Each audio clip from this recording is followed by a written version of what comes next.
Komisi 3 DPR siang ini mendatangi Mapolda Sumatera Barat untuk memantau dan memastikan proses hukum kasus polisi tembak polisi di Solok Selatan, Sumatera Barat.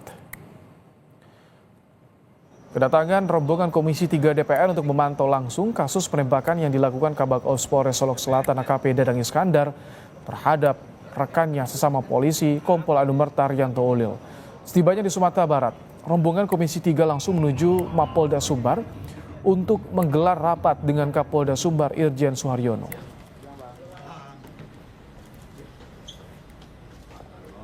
Apa yang terjadi kemarin ya kita merapat poin-poinnya apa sih Bang? Apa aja poinnya? Ya, poinnya kemarin aja perkara terkait dor-mendor aja.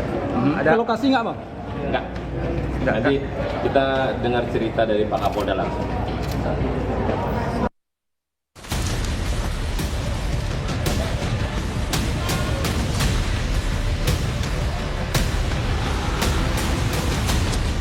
Keluarga Kompol Anumerta Rianto Ulil Ansar menyatakan seluruh keluarga merasa sedih, marah, dan kecewa atas kehilangan Rianto Ulil.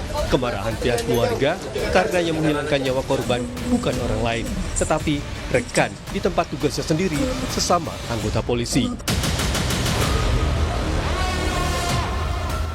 Pihak keluarga berharap Kapolri dan seluruh jajaran Polri dapat menegakkan keadilan dalam proses hukum penembakan yang merenggut nyawa Kompol Anumerta Rianto Ulil.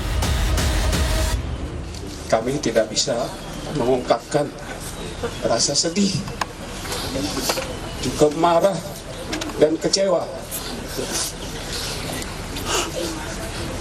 Kami semua sedih karena kehilangan harapan kami. Saya yakin juga Polri kehilangan aset yang berharga. Negara ini kehilangan aset yang berharga. Kami sangat sedih. Polda Sumatera Barat menutup aktivitas tambang galian C ilegal yang menjadi akar permasalahan polisi tembak polisi di Polres Solok Selatan dan mengamankan 1 unit alat berat di lokasi tambang. Kini Polda Sumbar memburu pemilik tambang galian C ilegal tersebut. Tim Suspolda Sumbar langsung melakukan penutupan lokasi tersebut. Sampai saat ini masih dilakukan pemeriksaan terkait dengan kepemilikan operasional tambang tersebut. Sampai saat ini masih didalami dan semoga dalam waktu dekat bisa segera terungkap. Dari kasus polisi tembak polisi di Kabupaten Solok Selatan, Walhi Sumatera Barat berharap Kapolri mengambil alih kasus tersebut agar tidak menjadi konflik internal dan benalu penegak hukum, sekaligus menjadikan momentum pembersihan di tubuh Polri dari pelaku kejahatan lingkungan. Kasus ini seakan mengkonfirmasi rahasia umum kejahatan lingkungan tambang ilegal dibikin oleh oknum-oknum penjabat. Kapolri harus asistensi langsung kasus ini, jadikan kembali kasus ini momentum membersihkan tubuh Polri dari pelaku kejahatan lingkungan. Seluruh penjabat dan anggota Polri yang terbukti terlibat dalam kejahatan lingkungan tambang ilegal harus dipecat dan dihukum. Pastikan swasta ini kegiatan. Polisi kini diminta mengusut 2 kasus, yaitu kasus tambang ilegal yang diselidiki almarhum Kompol Anumerta Rianto Ulil Ansar dan kasus pembunuhan korban oleh Kabak Ops Polres Solok Selatan AKP Dadang Iskandar. Dan polisi juga dituntut membersihkan diri dari oknum anggota yang menjadi backing kasus kejahatan termasuk tambang galian C ilegal. Tim Liputan Kompas TV.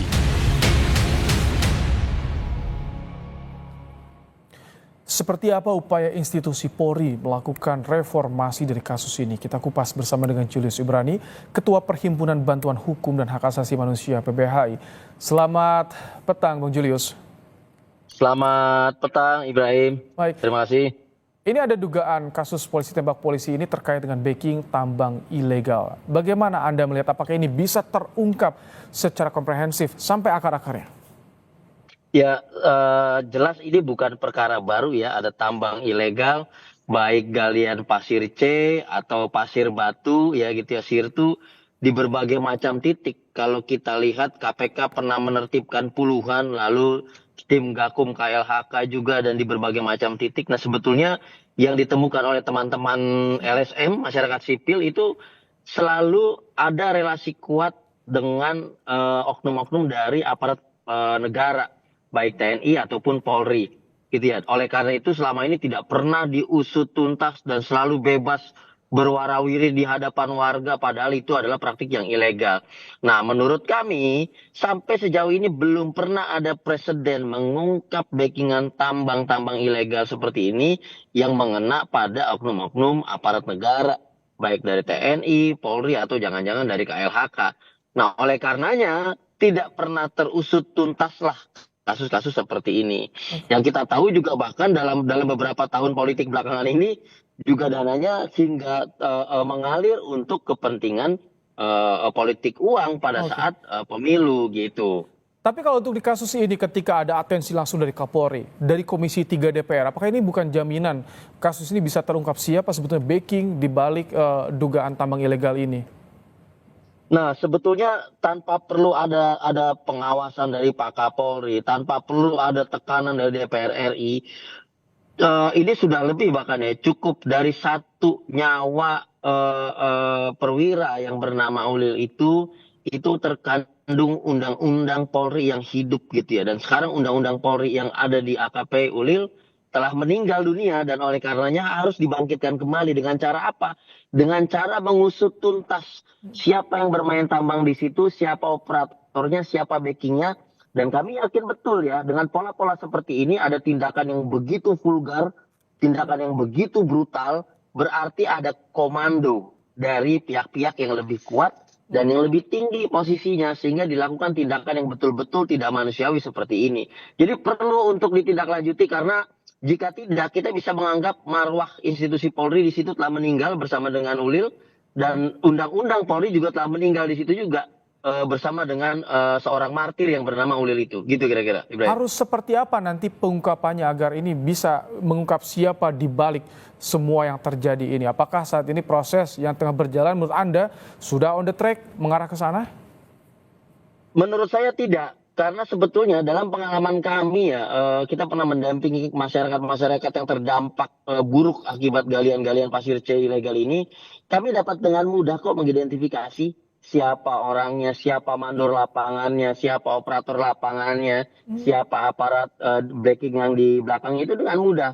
Tetapi dalam beberapa hari perkembangan terakhir, ada pernyataan-pernyataan publik yang dikeluarkan oleh Polda Sumbar gitu ya, itu masih mengatakan oh belum tahu, masih diperiksa dan segala macam. Ini bukan sebuah keterlambatan ya, atau kelambatan dalam hal investigasi, tapi kami menduga di sini akan ada kompromi untuk menutupi masalah-masalah seperti ini gitu. Dan tentunya kalau caranya seperti itu, maka akan ada martir-martir AKP Ulil yang lain yang akan kita korbankan demi galian ilegal kayak gini. Jadi belum on the track, masih jauh daripada target untuk mengungkap backingan. Dan yang paling penting lagi, kita punya dosa besar, satu institusi Polri, satu Indonesia ini terhadap AKP Ulil yang sudah menjadi martir gitu, Ibrahim. Ini ketika Kompolnas sampai turun langsung, Komisi 3 turun langsung, Kapolri udah ada tegas, tidak akan transparan pengungkapan kasus ini. Apakah masih akan ada yang ditutup-tutupi menurut Anda? Mari kita perhatikan, Ibrahim, turunnya para pihak ini apakah turun untuk menggali fakta di lapangan bersama-sama, ya, membentuk tim khusus, atau turun hanya menyatakan sikap dan menekankan target-target tertentu saja. Apabila demikian, ini maknanya sama saja menyudutkan satu pihak, yaitu Polda Sumbar.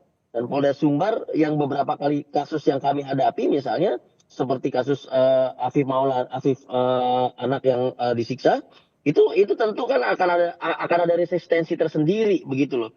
Makanya datang ke lapangan itu memberikan dukungan sekaligus bekerja bersama melakukan investigasi secara terpadu, bukan hanya menekan Polda Sumbar saja. Ayo targetnya sekian, ayo ungkap, ayo. Jadi kalau menurut Anda investigasi kasus ini apakah perlu dilibatkan pihak luar, dibentuk tim pencari fakta atau bagaimana? Jelas, persoalan ada di dalam. Penembak Ulil ada di dalam sesama anggota. Artinya investigasi itu tidak dapat kita serahkan sepenuhnya hanya dari internal saja.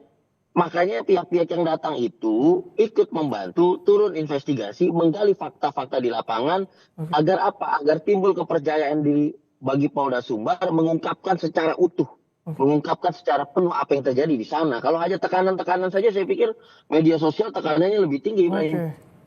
Jadi Anda melihat memang dari pelaku ini diduga ada yang melindungi begitu besar dan sulit untuk bisa diungkap.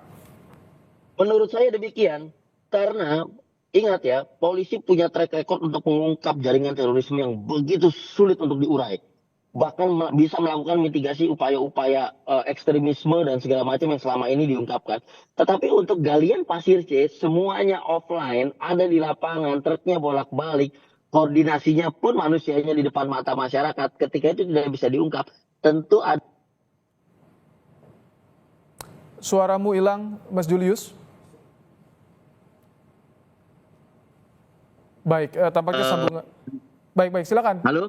Silakan Ya, terakhir tadi bagaimana? Ganjalan besar untuk mengungkapkan ini tentu bukan karena persoalan kesulitan di lapangan, tapi persoalan adanya komando-komando tertentu dari pihak yang lebih kuat, dan ini kita sudah hafal betul pola-pola seperti ini. Jadi perlu untuk tegas turun ke lapangan bersama, menggali fakta bersama, sehingga ditemukan titik temu bersama. Tidak bisa diserahkan sepenuhnya kepada Polda Sumbar gitu saja, Ibrahim. Oke, terima kasih Julius Ibrani, Ketua PBHM menyampaikan pandangannya dalam kasus tembak polisi di Solok Selatan.